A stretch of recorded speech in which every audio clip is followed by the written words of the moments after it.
appeal in the matter of Ullah and Secretary of State for the Home Department. Yes, you can all sit down, apart from Mr. Malik, for the moment. My lords, my lady, I appear for the appellant this morning with Mr. Fazli. Yes. Ms. Reeves appears for the Secretary of State. Yep. We've read the decision of the FTT. We've read the two decisions of the upper tribunal. So we know what the case is about. Very grateful. And the skeleton arguments, I should have said. As the court knows, the Secretary of State seeks to deprive the appellant of British citizenship on the ground that he was dishonest in his application for naturalisation as a British citizen. The fact-finding tribunal, that is the First Tier Tribunal, after hearing oral evidence, found that the appellant was not dishonest.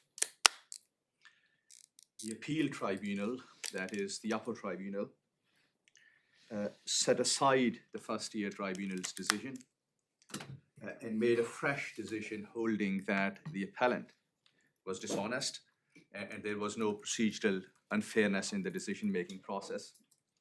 So I shall seek to persuade my lords and my lady that the upper tribunal erred in law on three alternative grounds. The first ground concerns the upper tribunal's error of law decision. There was no error of law in the First Tier Tribunal's decision, and therefore it was not open to the upper tribunal to set aside it. The second ground concerns the upper tribunal's retention decision. The upper tribunal erred in retaining the appeal to substitute a fresh decision instead of remitting it to the First Tier Tribunal. And the third ground concerns the upper tribunal remade decision. It has two limbs. First, the upper tribunal erred in holding that the Secretary of State's decision was procedurally fair. And second, the upper tribunal itself acted in a procedurally unfair manner in holding that the appellant is dishonest. So subject to any observations, I pose to address the court on the three grounds in turn.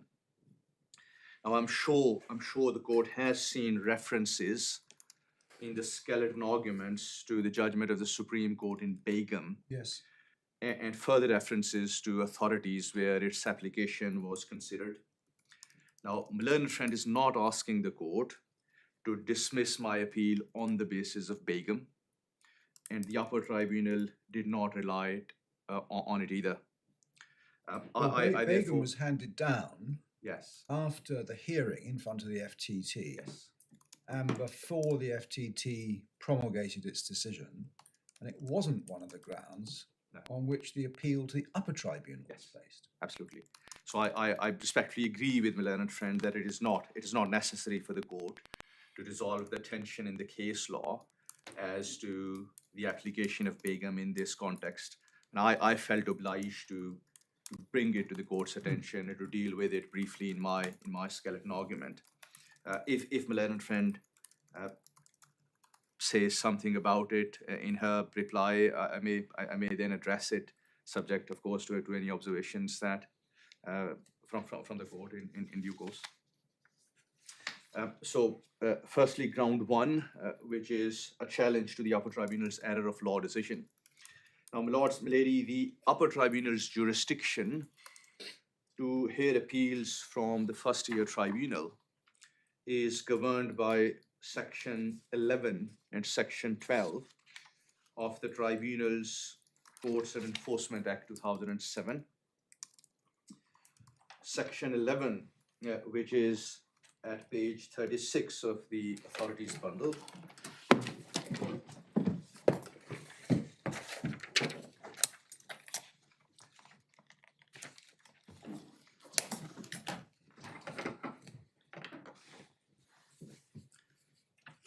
Page 36 makes it absolutely clear that an appeal to the upper tribunal is only on a point of law. There is no